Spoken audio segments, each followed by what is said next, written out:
You got to love it here in the city. Our heart beats stronger.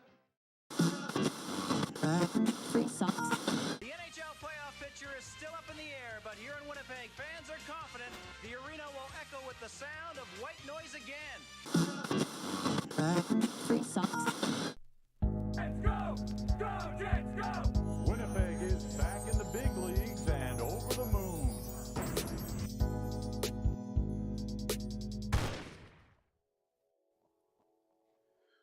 Welcome back to the Landing Strip, the post-game show brought to you by Top Line Media and From Financial. And man, the vibe is a lot better after that one than we were coming into to Saturday's post-game show. There will be no stone cold, Nick. Instead, there's excited one, because that's the kind of pushback performance against one of the best teams in the NHL you want to see. But I don't want to talk about this one by myself. Mikey, how you doing tonight?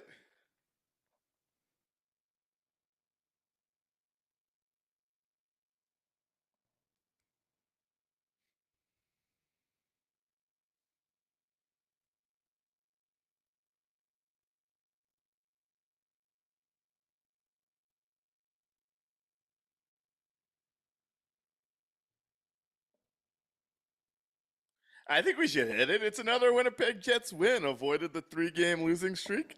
Let's get those vibes going early here.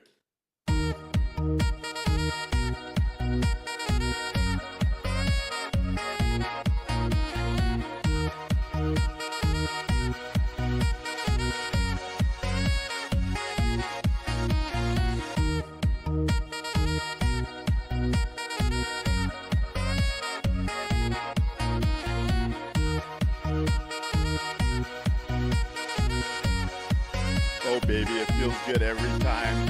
Mikey, I'm getting on both Twitch and YouTube, I'm getting that your audio is not coming through there. So if you want to fool around with that, yeah. D-Lab, yeah, we got Hulk, D-Labs, and Turd mentioning that. So you fool around, and I guess I'll jump on the buffet here as we figure this out. Yeah, quite the game. And the first 10 minutes, I was pretty fearful that was going to start looking like Saturday's affair, as early on in that one, to me at least, it felt like Florida was kind of doing as they pleased. They were breaking out of their zone as they wanted to. They were getting in on that forecheck, and it didn't matter. The Winnipeg Jets responded really well about halfway through that period. It really turned on its head when Kyle Connor jumps off that bad bounce in the Florida zone and takes it in alone for an absolutely ridiculous backhand deke top shelf.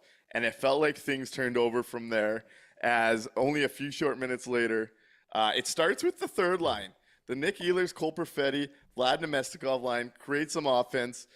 Nick Ehlers sets up Mark Scheifele, who had gone out there for Vlad Nemestikov in the slot, and doesn't bury. But both wingers change, and the top line hems in the Florida Panthers for what I'd call their best shift of this season to date. And we see Josh Morrissey bump the puck down to Gabe Vilardi, who drops it for Mark Scheifele, who shoots it right through Bobrovsky. I think Sergei should have probably had that one. But the Winnipeg Jets take a 2-0 lead into the second period. A little bit fearful in the last 20 as Nick Ehlers gave the Panthers a very big opportunity with a turnover off of his board side there. The Winnipeg Jets escaped the period up 2. And it started to feel good. As soon as that first one went in, they started turning this game over a little bit compared to what the first half looked like. Mikey, are you back? Let's see what we got here. Yep, I'm back now, it looks like. They should be able to hear me. You guys can hear me now, right? Yeah, chat, if you could hear Mikey, please let us know as soon as possible. And, yeah, this game was quite interesting. Obviously, quite the specialty teams affair. There was, 9 penalties in this one, I believe, if I'm not mistaken. Yep, it looks like it. Florida goes 2 for 4 on their power play. Winnipeg goes 1 for 4, though Scheifele scores right after a power play ends after the Winnipeg. Instantly after.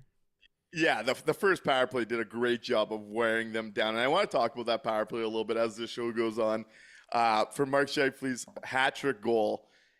And then Matt Tkachuk brings this one closer on the power play from that half wall with a great moving screen from Alex Barkov, who, again, I thought was he's just such a nice player to watch for that Florida team. Incredible. Absolutely. And then Morgan Barron, welcome to the score sheet this year. His first 2 goals of the season are into the empty net, while the team's short due to a Vlad Nemestikov penalty late, a trip in the O-zone that I was surprised Sawyer was complaining about. I thought that was a very, very obvious one. Mikey, you're good. And those were Morgan Barron's first 2 of the year. So big ups to Barron, who I thought actually had jump in this one right from the opening draw. It was kind of funny. I know Fat Tony's going to tune in at some point, and we were texting about that Kyle Connor goal, right? He takes over that bouncing puck, goes in, and makes it look easy. And then you see early in that game, Morgan Barron works so hard for a turnover, and it just looks so much more difficult for him to put the puck in. But I thought this was a great showing for 36. Obviously, there's some humor in him scoring two straight on the empty net. The first one, a bank shot.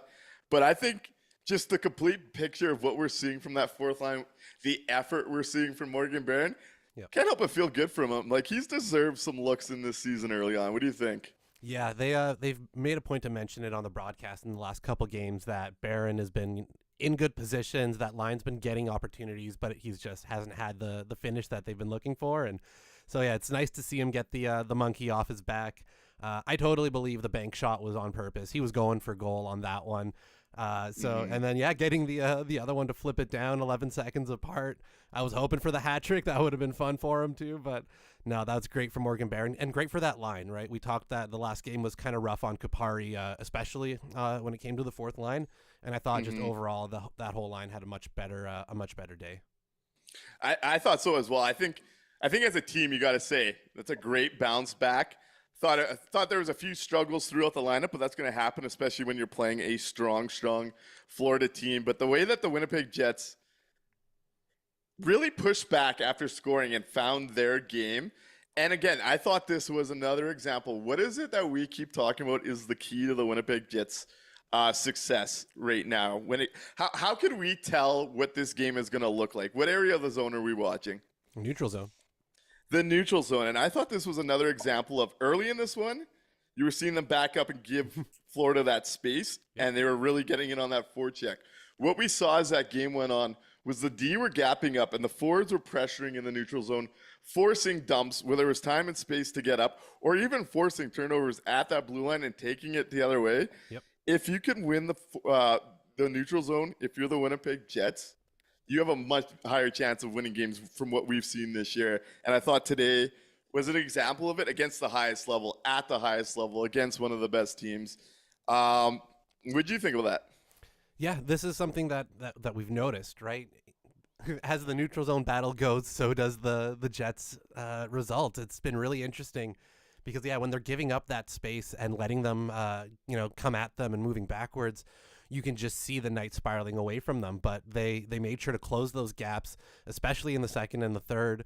And the results, like we look at, so there was no lineup changes between last game and this game. Those were the same skaters, the same goaltender that went out and played both games. The lines were the same. There was no difference in terms of personnel. So the only difference we had being at home were the matchups and the fact that their mentality in this one seemed to be completely different in their approach to, especially on the forecheck. So it's that was something I wanted to ask you. Where do you really find the difference from last game? Is it just that approach? Is it the matchups? Is it, what do you, because I was at a bit of a loss going, this is the same group. How do we do in this? I would say a few things come into play here. Obviously, getting the top line away from the Barkov line and the top line really performing after the first 10 minutes is a big shift, right? That line was completely ineffective against Florida, so much so we saw Velarde and Scheifele play under 15 minutes in that one. And I talk about a statement coming back, and we had heard them on the broadcast where Scheifele had kind of been going around the rink talking about how unhappy he was with Saturday's game. Honestly, until last game, and then he showed it in a big way this game, there's three things that are certain in life: death, taxes, and Mark Scheifele scoring against Paul Maurice. It was nice to see him put all three up there today. On Mark Scheifele, I thought when you're looking at that scope of what was better today, against the best of the best, your best guys have to be engaged, and I thought the engagement level was awfully high with Mark Scheifele. Obviously, early on in this year when they were still winning games, but that top line was getting run over more often. I was here talking about the idea that Adam Lowry and the fact that he's pushing this team forward was a more deserving Team Canada player than Mark Scheifele. The pendulum swings massively for me after watching a game like this in such a big matchup against Florida. And to see him at that level is exactly what we want to see, right? That's the guy that can impact games. That's the guy that could turn the tides. And it was just it was a joy to watch tonight. Yeah, that's the Mark Scheifele that we want, that we need, for this club to go on and have a really deep run and get that banner up there. This is the Mark Scheifele we need to see. So it's great to see it now. It'll be fun to watch it at the Four Nations Cup if it keeps going, and hopefully deep into the playoffs for the Winnipeg Jets. Absolutely. You know what? It's a fun one. The chat's starting to buzz. Why don't we open up those phone lines? I'll start diving into the chat with some commentary from the audience, and let's get into the thick of this show. We've been talking enough. Let's see where everyone else wants to go. Starting over on YouTube, Turd Ferguson talks about that was the pushback Bones was craving. Not perfect, but a way better effort than we would have seen in the past in these situations. And I can't agree more. If you're a Winnipeg Jets fan, you have to be excited with what you just saw the Winnipeg Jets do to push back against the Florida Panthers in Winnipeg. Noah Laforte's really stoked with Mark Scheifele. Mark Scheifele is the GOAT. He has turned into a real leader. Jumping over to Twitch, there's a lot going on. Our good friend Choices, our Choice STK. That constant cycle and puck retrieval with about 3 minutes left in the first was something to see. Mm-hmm. And we saw that last year, right? When the Jets were on their biggest stretches of stringing wins together, it was on the backs of, and what's his name with TSN that used to be the Leaf, did a video breakdown of it in the middle of the year last year, where go for it. No, go ahead. Sorry. Where the Jets were so much more dangerous when they started turning shift over shift in that O zone, when they were able to lean on that forecheck, when they were able to just wear teams down. And I thought there was more shifts like that tonight. The first line had it in that first period with the first Scheifele goal. Yeah. We saw it on that power play too, that really, I think, puts the game not out of reach, but that fourth goal was big in this one. That power play just wore down that unit with chance after chance. And it's what you want to see from this group, because the less time they're on their heels, where we know they start to get in trouble. Again, today, I found it where that point shot get to the net is still causing them some trouble. Yep. The more the Winnipeg Jets could push the other way, their skill can take over. Their grinding lines continue to be really effective. And that's the kind of effort you want to see. So when you're looking at this team, until there's a talent influx on the back end, you want to control that neutral zone so you're playing less time back there. That is really the big part of this formula, right? It's the power play and the neutral zone. When just breaking down this team's two biggest areas right now, I think that's it. Yeah, that's the recipe for success for the Jets. If they can control those two things, it's the rest kind of takes care of itself. And like you said, once they do get a bit of an influx in talent on the back end, watch out, man. That's going to be a juggernaut. And J-Pix, I gotta regretfully let J-Pix know that he missed Sack Squirtle on this night. Yes, I'm sorry. Jet-centric likes everybody to know that your 2024-2025 Stanley Cup champions are the Winnipeg Jets. So you heard it here first from Jet-centric. I'm not saying anything on that one. I'm gonna leave that one alone tonight. That game was too much fun to bring down the parade so far. Hey, Florida's like you said, Florida's the bar. They were always gonna push back. And the Jets hung in there and they got that win. I think I'm with Jet-centric. I'm gonna plan the parade. I'll start it now.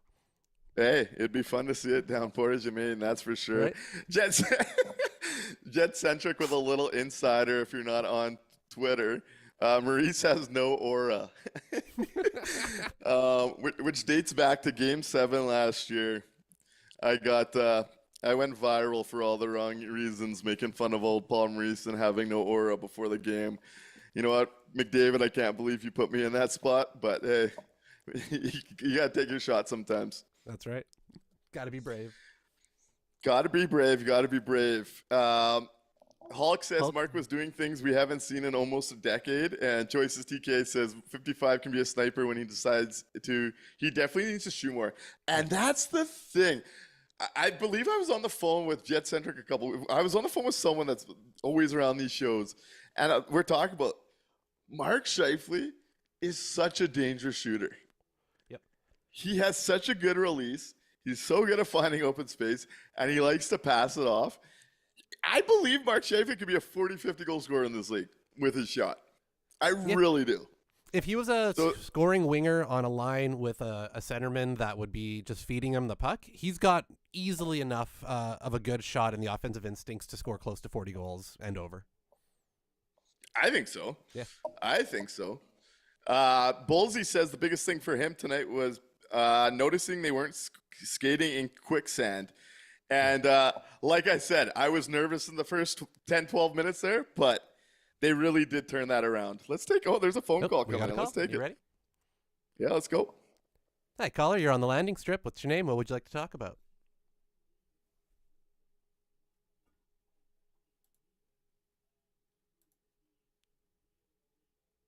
Oh, caller, you there? Al Camino, the floor is yours, big guy. Let's go.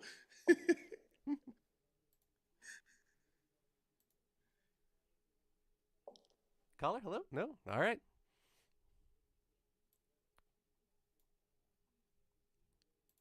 All right, we'll try again. Mikey, can you not hear him? No.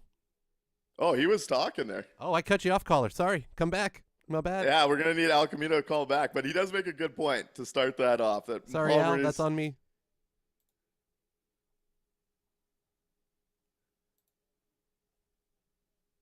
Oh, okay, I'm going to keep talking then.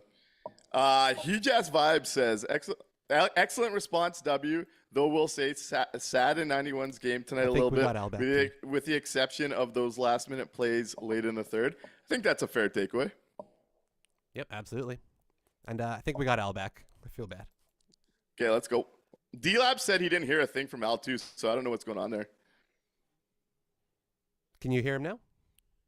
I could hear him. Can you hear him? Nope. So you guys talk, and I will figure out what's going on. Hey, Al, let us figure this out because the audience can't hear him either, Mikey. Okay, give me 1 sec. Yeah, hey, sorry about that. We'll get back to that. I'll keep going here. Some technical difficulties for the landing strip on this night as we try to get going.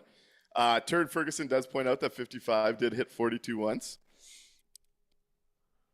Fat Tony says, can we end the Flurry Stanley experiment? I would love to. I'm with you there, and I believe we will be as of Sunday. If you missed the news, Ville Heinola went down to the Moose on a conditioning stint. And Scott O'Neill had some hype for the old Ville Orr, as we're calling him. He says he's his biggest fan, which Scott O'Neill continues to say and do a lot of the right things for me. I don't think I've been on a coach's, I don't think I've had a coach's back quite like this early in a tenure as Scott O'Neill. I know Jet-Centric won't like to hear this, but we might have to start our Neil's army out here at Top Line. But he kind of talked about Ville and how he'd be up after 2 games, and he had asked Morrison to play him 30 minutes a night over the next 2 games, and then he'd be called up for the game in Minnesota. So I think we're getting the Ville Heinola runway, and I'm looking forward to seeing it. That's it's something that they're going to need real bad if we're going to keep Stanley out of the lineup. Otherwise, you never know. Oh no, the way he's talking, Arneal's got me excited that we're seeing Ville. And the it would thing be with such it, a the thing with it, transformation. what's that? It would be such a change, you know? Oh, it would be, and we've seen some good stuff already, so I'm buying it. But the thing is, I believe Arneal knows Heinola is the type of guy that they're going to need to create more offense off of, and we've talked about how much more 5-on-5 offense we need to create. I think today was actually a good example of what we've been talking about. I thought the Winnipeg Jets did a lot better at getting to the slot and working their way to creating offense in the slot today compared to what we've been seeing, which is a great sign against a really good team. But I also think the other aspect we keep talking about is one of the reasons you don't want the Winnipeg Jets to let up that space in the neutral zone and let that forecheck go is puck movement. So if Ville Heinola is able to move that puck, guess what? That's going to help that aspect of the game that we keep seeing somewhat hold them back. I'm excited to see it. It sounds like we're finally getting that runway. Scott O'Neill, Arnie's Army continues to do the thing. I respect that, Jet-Centric. For real, though, Nick gives every new coach a fair chance. It's true. IMO? I think so. I just run out of patience pretty quick. Lucas Trapp, you did miss Squirtle, unfortunately. And Toronto Sports Network, hola amigos. Nice to see you in the chat. Slick McGuire says a welcome change, and I'm guessing that's based on us talking about the Heinola look here. Yep. D-Labs Huge ass- 25 pointing What's out Scott was ranked first in the early Jack Adams voting by the NHL writers. I did see that. I try not to look too hard at the early awards just because so much is going to change, but it is nice to see Scott O'Neill getting the national spotlight based on this start. He deserves it, right? Yep, absolutely. It'd be hard to argue against it at the moment. Mm-hmm. Not only just the results, but the way that he's gotten there, the different ways, the willingness to make changes in game. Yeah, I don't know how you can make a different argument right now. Huge Ass Vibe says 27 was everywhere tonight. Just need a little more finish. He had quite an interesting game today. I liked his early start, and then it became for a little bit there one of those games where the puck coming off his stick was doing more harm than good for like a good stretch. And then he got that assist, which was a perfect seam pass through the middle to Mark Scheifele for the one-timer.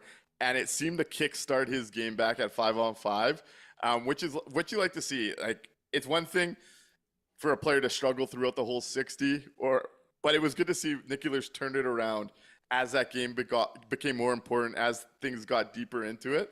And the other aspect of the Nik Ehlers stuff, I was having a conversation on Blue Sky today. So if you're over on Blue Sky, feel free to give me a follow.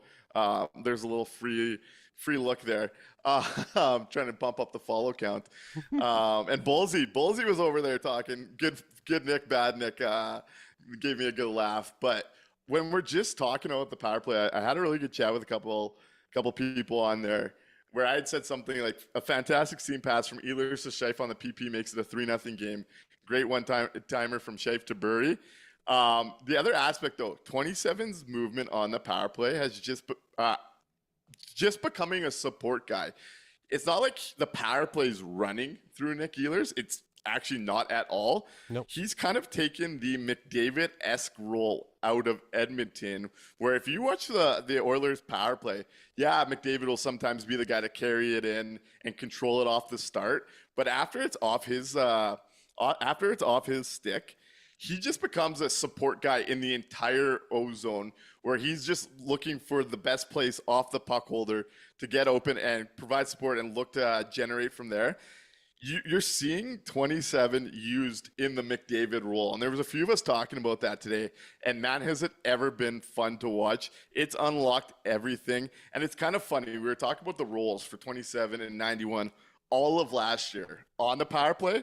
I feel like they've found it for 27 on the first unit, and they've found it for Perfetti on the second unit, having it run through him passing and really creating everything, controls that second unit. And it's been a great asset to have on both. Yep, completely agree.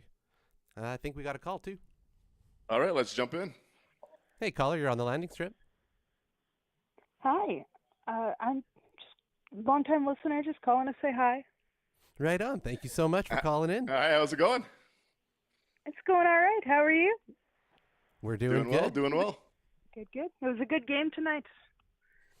Absolutely. It definitely was. Can't complain. So much drama.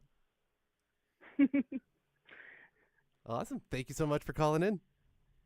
Yeah, no problem. Bye. Bye-bye. There we go. And we can hear. I guess the phones are back open. So Al, if you're still listening and you don't want to talk about Now's your chance, Pimo's Al. return to Winnipeg, Now's your chance, Al. Now's your chance. Come on in. the phone lines are open, and you have a welcome listener. I'll tell you that.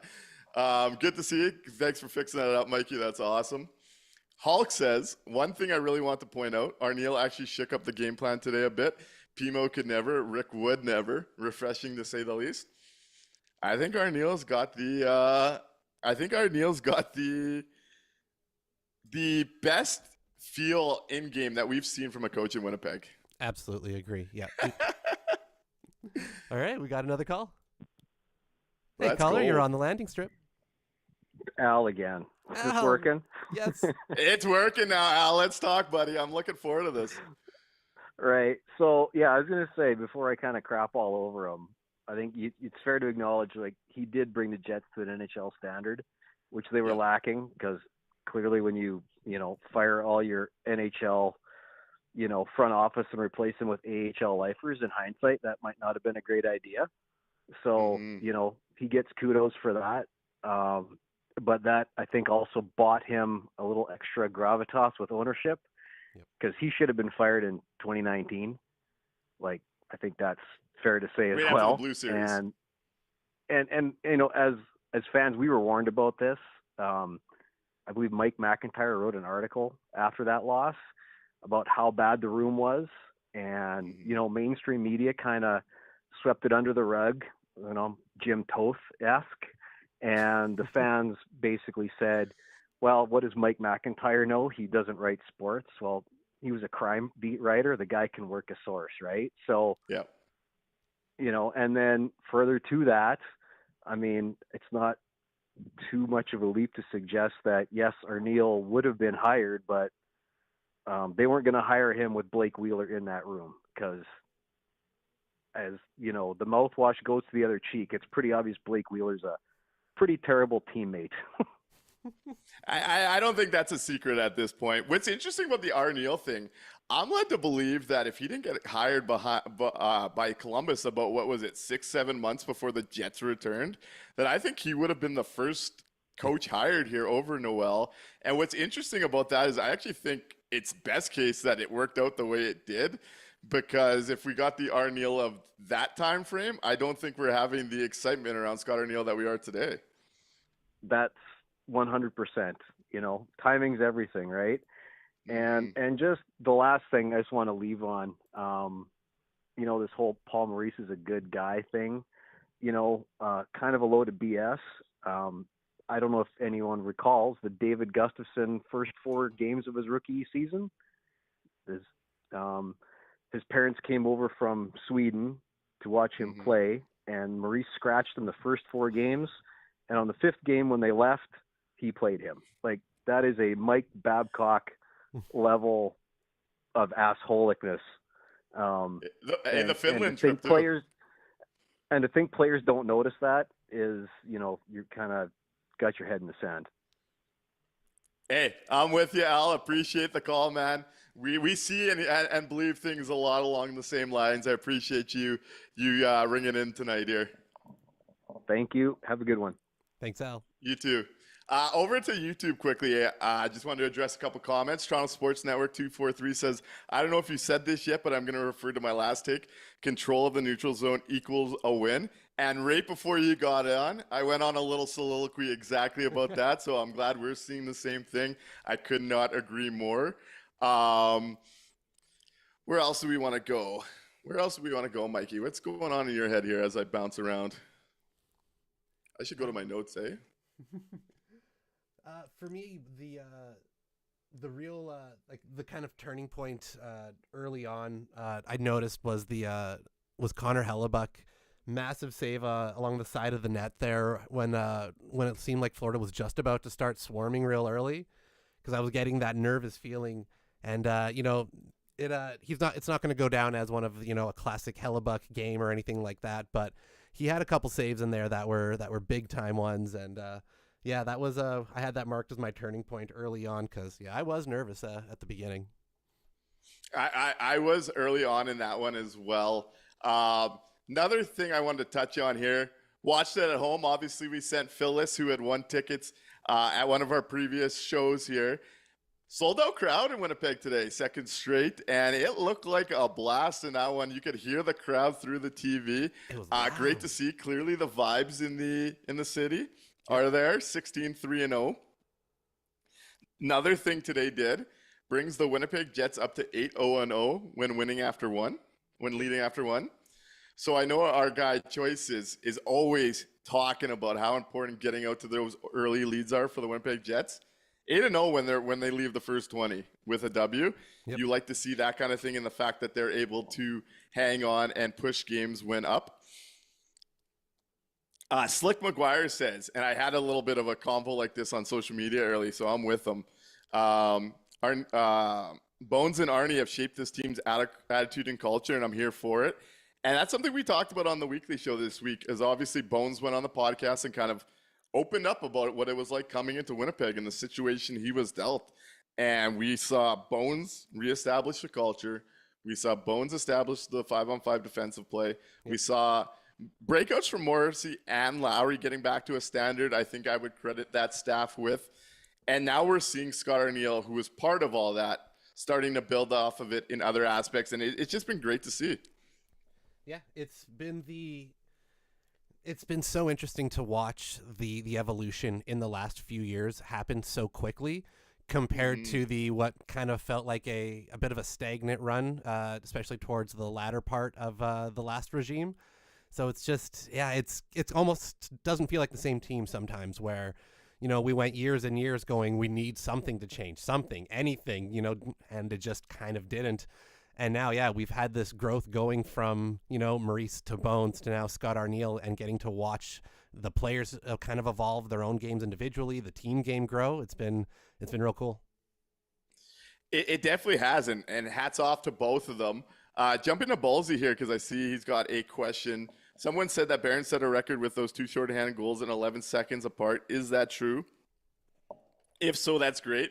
One thing was I know where the 11 seconds comes from because Dan Robertson said it on the broadcast. It was actually 21 seconds apart. Though it would have been a ton of fun to watch a natural hat trick into an empty net if we could have had that chance for That would have been Morgan Barron. incredible. That would have been a first. Jeff Cabeles, it was a fun night to be at the game. Hey, Jeff, glad you got there and glad you got to enjoy it, man. Toronto Sports Network wants to raise a glass to Laus as well. What a great captain. And obviously, we were talking earlier about how Barkov was still noticeable in this game, and he was impactful, but I thought that line handled that Barkov matchup.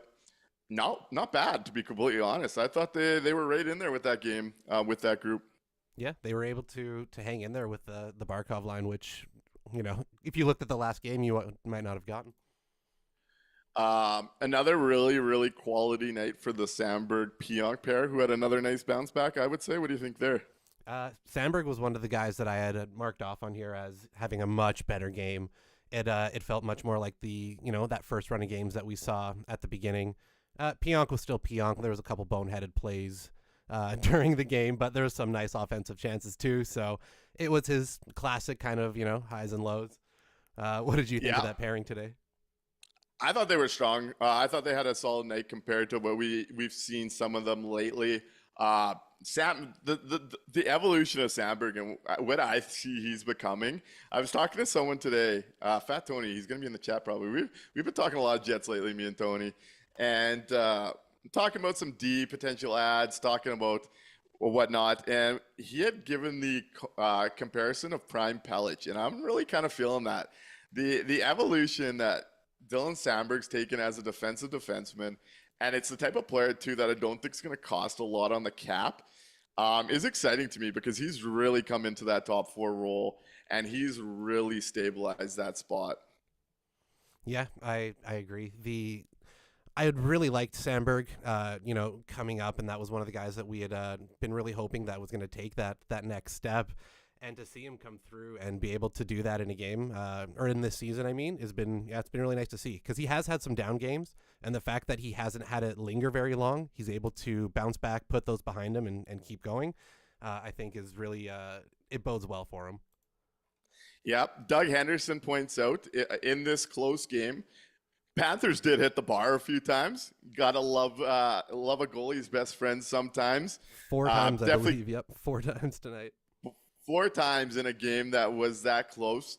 Though like I said, I think the Winnipeg Jets were the better team in this one, but it was nice to have Lady Luck on their side a little bit, and the hockey gods were looking down on them in Pimo's return. Yeah, you need both sometimes, luck and skill. You need both. For sure you do. Slick, where are you chatting from, Slick? Slick says, the atmosphere looked wild tonight. Crowd noise on the broadcast was noticeable. I'll make it out there one day. And we look forward to having you out here. The one thing that was slightly disappointing, and I don't blame the crowd at all, this game was just too tight. You couldn't get to it. I was hoping for a gap in the score point at one point where we could have returned the favor with some chance. Some good chance. Just unfortunately, it just wasn't there for it tonight. Yep. All right, we got our next caller. Hey, caller, you're on the air. Good evening, everybody. This is Paul from Newfoundland. Just going to hop right into it because once again, connection's kind of shitty. But just to further on to what Al said, I'm sorry to redirect the conversation back to Paul Maurice here, but I just can't help but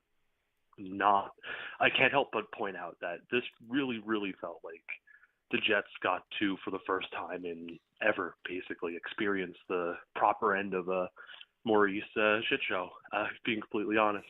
The Jets adjusted how they were playing about 10 minutes in, and then from that point on, it's just like Paul Maurice lost the plot from there, as we've seen so many times before. The big thing that comes to mind is even in, say, 2017-18 when the Jets were at the peak and Maurice was at the head. Because I remember Vegas, it almost felt like Vegas within 5 minutes of seeing what the Jets were doing would adapt to it and then just trounce the Jets from there. And Paul Maurice had no answer for it. And today, once again, it comes back. The Jets adjusted how they were breaking through the neutral zone. They changed from being a bit more laid back to a bit more aggressive, and once again, he had no answer for it. So, yeah, just wanted to say, like, fuck, it's really nice to be on the opposite end of that, man. Like, yeah. Anyways, that's all I got to say. I'm going to hang up there. There was nothing more I wanted tonight than to beat that man at home, so it's good to see. Definitely good to see. I'm glad that he pointed that out, because I had a similar thought during the game as well, thinking that this is nice to see Maurice back and having it happen to him, what he's done to us for so long. It felt real good. And I just want to point out, Stressful Gengar says it was 21 seconds apart. I just ran over and checked on the official box score. It was 21 seconds. He's right. And for the all-time list, which I've got right here, that would move him up to second all-time. First is 12, Esa Tikkanen back in 1988. And second currently is Pat Hughes at 25 seconds. So that puts Barron second all-time for fastest short-handed consecutive goals since 1981. Morgan Barron, let's go. Yep.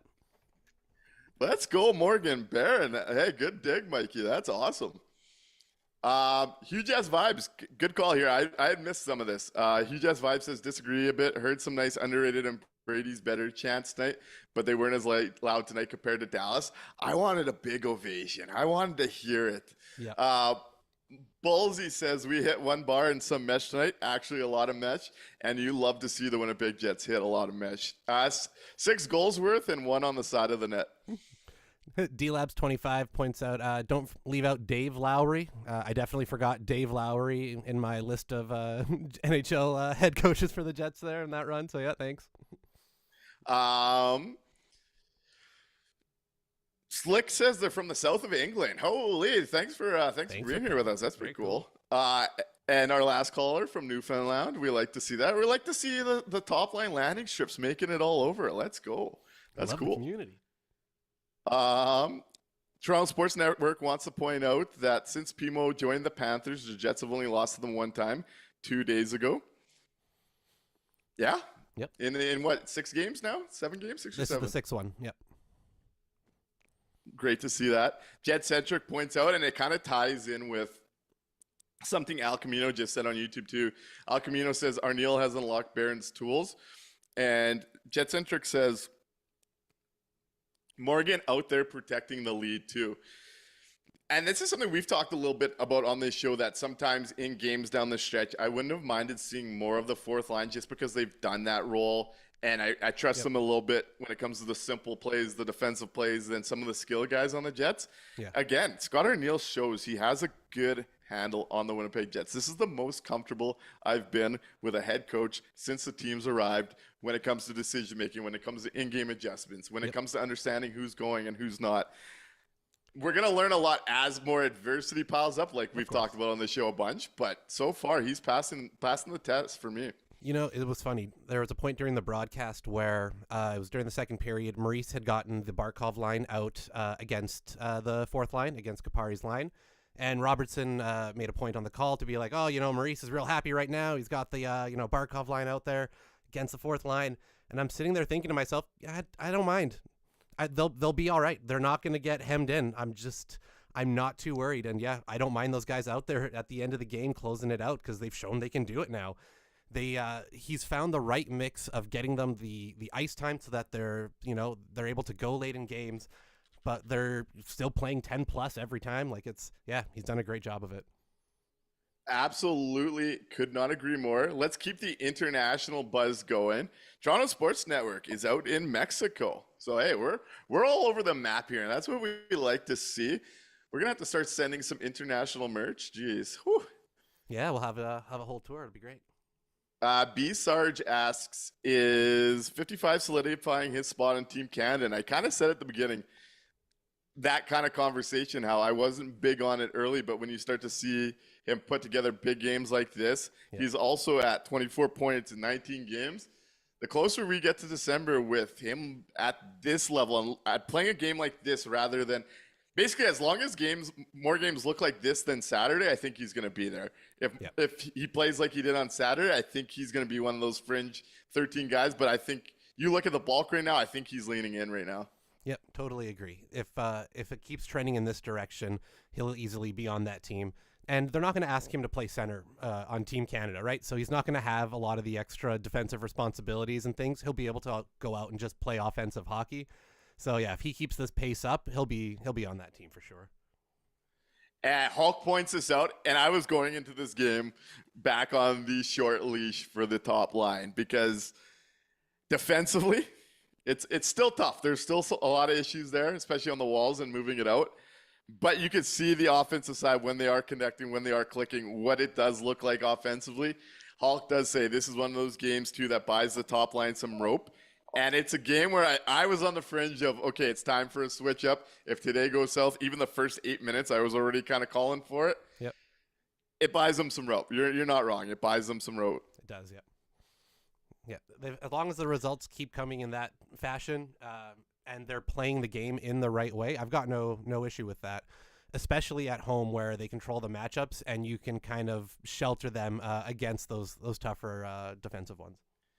And this is I've been looking to get to this part of the conversation, and Ozzy Fromm steers us here because there was a lot of talk early on in the chat, and I wanted to wait till we got deeper in the show about DeMello's continued struggles.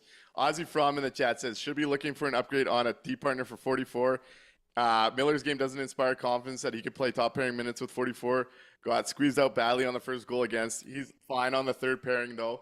And I do agree. There were some rough moments for Miller tonight. There was one play where he was all by himself, too, shortly after what Ozzy's talking about, where he has the puck in the corner and just sends a backhand to nobody. I would like to see it just to see if it could work for a stretch while you only have these guys as the option. But I do think, overall, we're going to be talking about, can we find a Josh Morrissey top-level D-man at the trade deadline? Yep, that's the spot that they have to bring in. Have to. Yep. You ready for a call? Yeah, let's go for it. Hey, caller, you're on the landing strip. Howdy, boys. How goes it? Stressful Gengar? Stressful. What's going on, Stressful?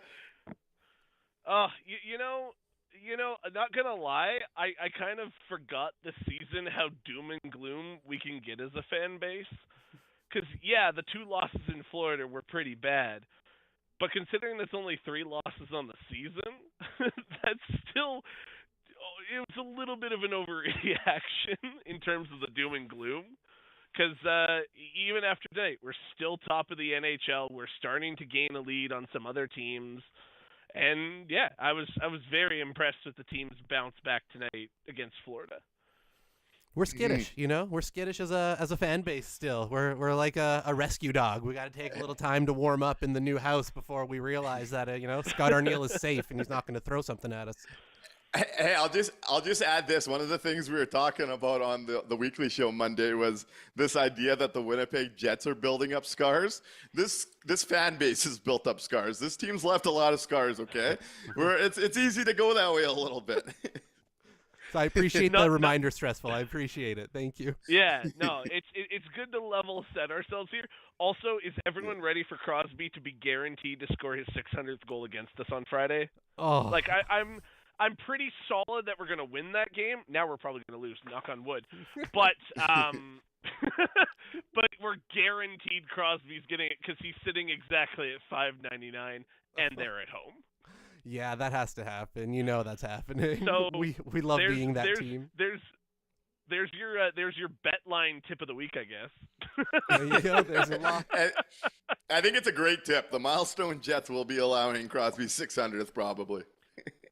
Dude, I think the only thing that's stopping us from being the Milestone team for 2 legendary players is the fact that Ovi ended up getting injured last game.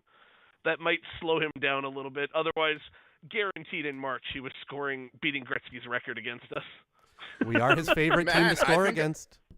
Hey, I think I might have been jinxing it. I was doing all the math. I'm like, okay, he needs 26 to tie it, 27 to beat it. Winnipeg's in 39 games. I got tickets to it. I want to be there for a record. I was mapping this whole thing out last night. Turn on the third period and he gets need on need. Come on. That was heartbreaking. Yeah, heartbreaking. But I hope he's back quickly. But yeah, no, wanted to be the positive bit of light and shining for everybody. It's not all doom and gloom. Yes, the game against Florida and Tampa exposed some weak points we need to work on. But overall, I think Scott Arniel somehow has this team humming at a level it's never before. Turns out fourth coach is the charm, or third coach is the charm. No, fourth coach is the charm. Maurice, Bonus, Lowry, and Arniel. Yeah, fourth coach is the charm to finally get the team humming at what it should be. But remember, we're writing off Claude 3. Noel and his pizzas already? Well, see, I'm writing off Claude Noel and his pizzas because it's not exactly the same core of players. And that's fair. sort of like the players we see leading now, Lowry, Scheifele, those guys coming in, those guys came in at the sort of beginning of Maurice's tenure. That's why I'm counting out Claude Noel in that one. But That's but fair. yeah, That's everything's Go ahead. Mikey, I think you were jumping in there. No, sorry, no, go ahead. No, but yeah, just gonna say, yes, we got things to work on. We know the areas to address. In Chevy, we trust. Go Jets, go! It's not all doom and gloom. We're 16-3. Fuck the rest of this league. What was that? 79-3 is our now push for the rest of the season. So Excellent. Go Jets, go! There we go. Book it. On Crosby pace. scoring on Friday, and we'll go from there. Heck Thanks, yeah. boys. Thank you. Thank you. Stressful dropping a fuck the rest of the league just got me so fired up. That is the attitude. That's the Winnipeg way, okay? This is the lunch bucket market. Let's start bringing that blue collar attitude to the streets of social media and the rest of the rinks around the league. That's what I like to hear, Stressful. I like you know what? I'm normally I'm not a person who's into the Bettman hates us narrative. However, I'll let you all do it if it's only when the team's winning. If you want to take it on as a fuck everybody else, we're gonna go out there. They all hate us, but we're gonna beat them anyways. Then I'm in. Let's do it. Okay, but going back to, or I'll add this in. Jet Centric did nail this. I did look it up. Crosby did have his 1,000th point against the Winnipeg Jets as well. Crosby did, yep. What's that? Yes, yeah, Crosby did, yeah. Yeah, so It why just- not it add would the be fitting. 600th? Yep. Yeah. Al Camino adds, I'd rather it be Crosby's 600th against us than Rutgers first. Can't disagree with that. Going back to Ozzy's point, though, let's talk a little bit about the D before we move into the Yes. 3 stars and whatnot. That Sambrick-Pionk pairing continues to, despite some stutters, bounce back in a big way. I thought today was a strong game for them. It's clear Dylan DeMello is just not right. I thought he had a better start to this one, which is what's frustrating about it falling apart. I thought he made some plays at the blue line, made some better passes, and it still falls apart on him. So what I would be looking at doing right now, and we're seeing some calls for Salmonson in the chat. I want to see where he's at in like December. The Jets aren't going to rush him anyway. He'd probably not be a part of it. But I think he's the answer within the org if he can get there. I imagine they're looking at him next year sort of thing. Yep. What I'd like to see probably right now, just because I don't think they're going to rush to make a trade, an interesting guy that comes to mind, we were just talking about Samberg being like his prime partner. The Islanders struggle. Does Pulak become available? Ooh. That would be an interesting fit. But I think what the Winnipeg Jets have to do is find someone that's going to work with Morrissey this year. I saw someone suggest Lucas Trapp. Could Samberg-DeMello swap work also, or do you not break up the second pair that's mostly working? When I look at that, it's interesting. So I would try and keep the second pair together. So that's why I probably just make the Miller-DeMello swap for now and just see if it could work. I think it's probably a big ask for Miller, especially the last week. Though I think he's been solid over the course of the season. So I'd like to at least see it. Yeah, Why I would not? try that And first. then I would like to see before you, DeMello like, change Hanel the as your entire- third pair. Yeah. So that's where I'm at for the next foreseeable future on D.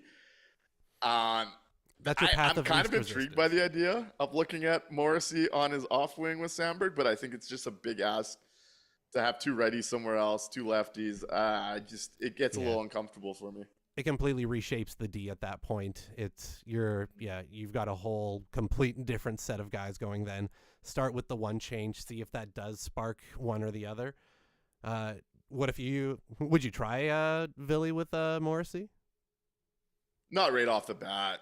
No. I didn't even feel that comfortable about throwing him in today. I just thought it might be an idea. Yeah. I think that's just too big of an if Well, if sorry, he yeah, gets not off like running, not in the very maybe, first but game. I just think that's Like, a big ask. Yeah, not in the first game, but after he's kind of warmed up and up to speed. Is that something you would look at, or no? Do you want to leave him? I want to leave him on his strong hand. 'Kay. I want to let him have a run in the NHL where he could finally get comfortable. I see the idea. I think let's get Billy comfortable playing NHL games. Let's get him in this run. And if from there we start to think about it. So the interesting thing about, let's talk about this actually. The interesting thing about Lucas's idea with Samberg Morrissey, I become a little more interested with it if Heinola comes in and is looking solid, because Heinola and Pionk's actually worked in the past, which is a little weird when you look at the mix, but it has actually worked.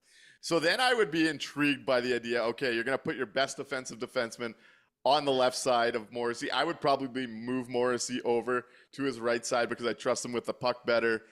He's more freewheeling than Samberg. But in that scenario, I would be prepared. I would actually take a look at what Lucas Strapp's talking about. Yeah, I like that a lot, actually. I completely forgot about that pairing as a group. I'm gonna have to look at the numbers again, because just from my anecdotal, just from my memory, that was a nice pairing. They did work strangely together. Yeah, I like that. That might be interesting, because then you can move Samberg up and give him a shot on his offside.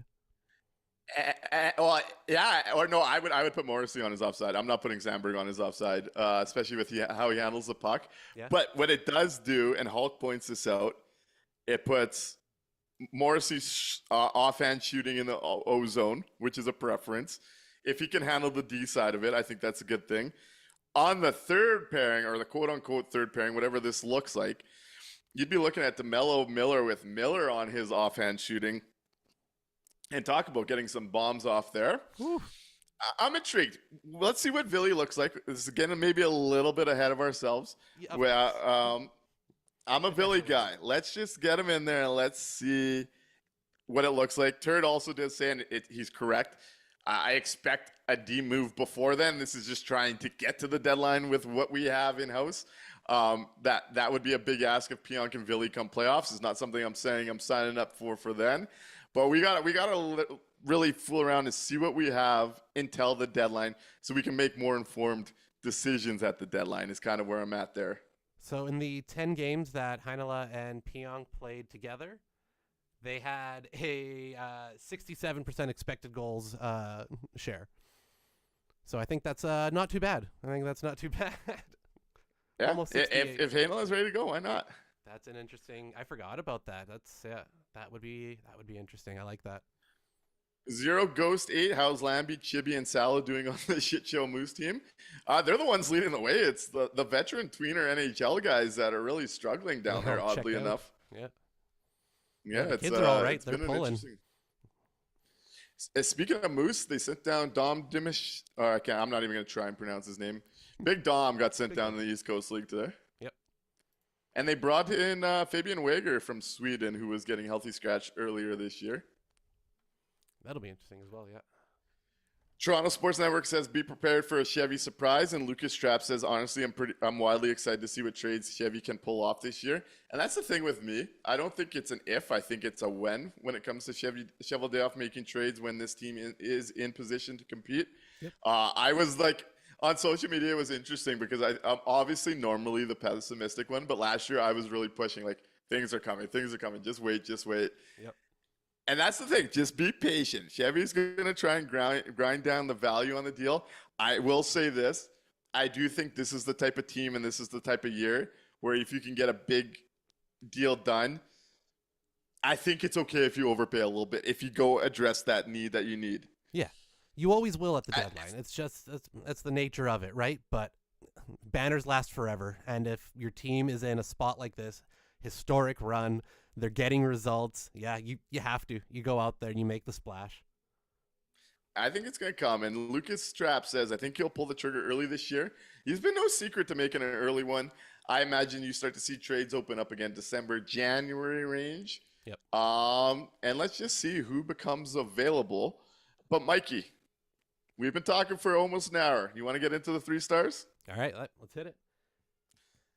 Actually, I'm going to answer D-Lab's question here because I do like it and it's on topic. Absolutely. D-Labs 25 says, what's your take on rental versus term this year? And the Winnipeg Jets are in a great spot.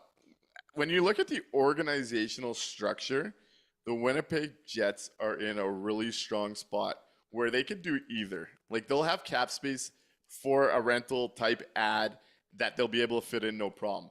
But the other aspect is they have a ton of cap falling off their roster this year, plus the NHL talking about a big cap bump, that if you can go get a permanent answer at either 2C, though I think you have guys coming, that it's not as pressing for a permanent answer there, or if you can get a permanent answer with term on the right-handed side, you're in a position with the prospects, with the future cap, and with the team this year that could use a guy like that. Yep.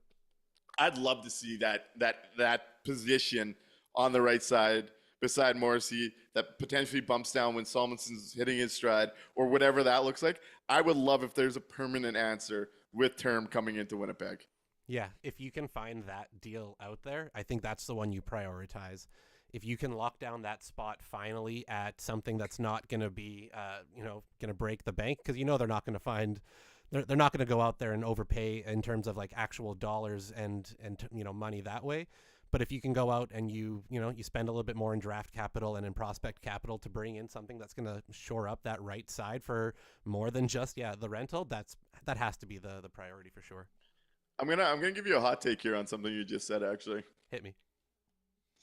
I believe in my heart of hearts that the Winnipeg Jets would overpay a star named UFA if they can get a meeting with one. And not necessarily a star, but a bigger name this summer to watch for. I've said it before, but Friedman reminded us about their relationship.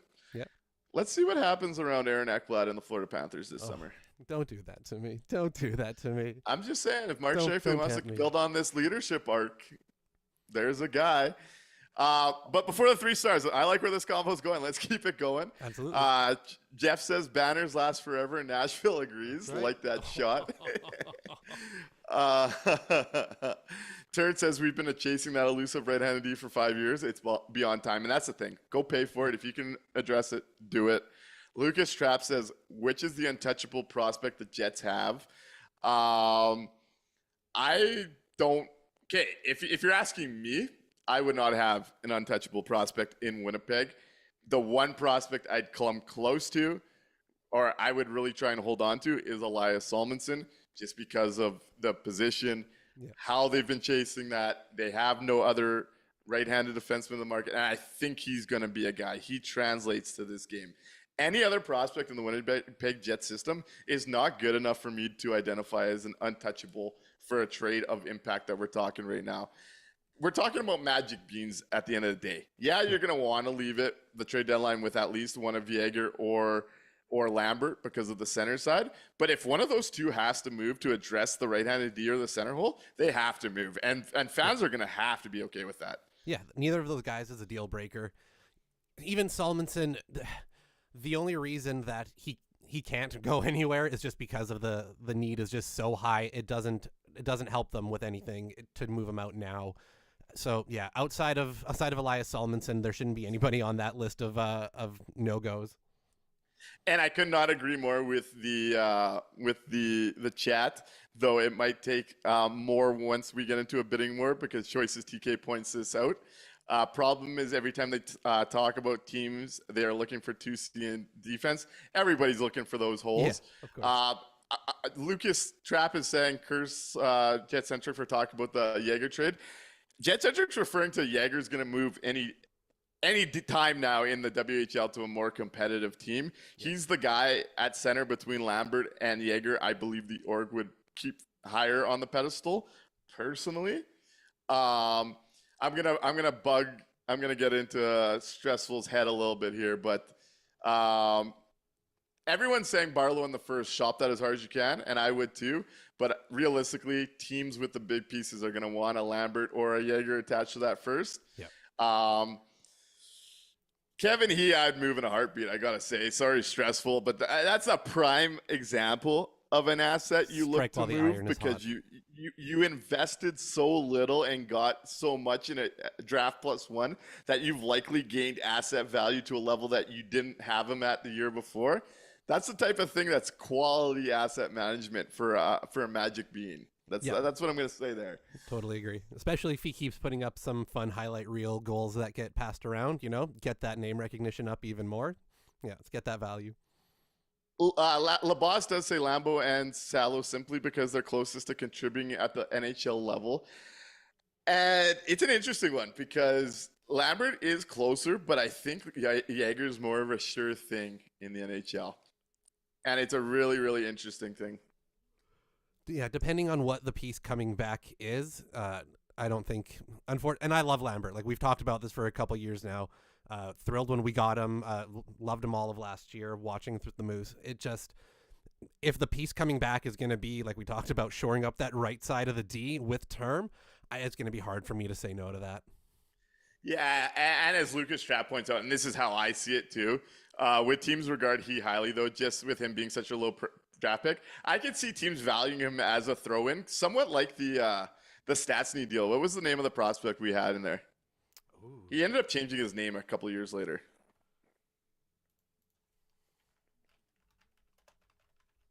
Can't remember, eh? No. But yeah, I don't think he would really hold legit prospect value in a deal. LaBosse does point out, again, this is the thing. Eric Trades Foley? are complicated because there's so much that goes into it. Hulk, it's Eric Foley and CJ Seuss. Yeah. That's where that was the two names. LaBosse does point out, though, I'm thinking of the contributions that they'll provide on ELCs. Got to consider impact per dollar in the cap world. So if Lambert is closer and he's on the ELC, it's going to help next year. I wonder how far off they think Yager is. Like, that's the big question to me. Yeah. Because I do think he's going to transition to pro game pretty solidly.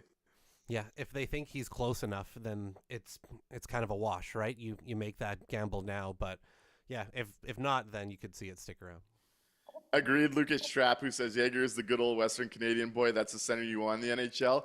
And given the org history, I think that's the center they're going to want to keep. So just saying, it's going to cost probably Brad Lambert plus to address one of these holes. And I think we're going to have to be okay with that, guys. I think we're going to have to be okay with that. You have to give quality to get quality. It's just the way it goes. Hey, T-Will.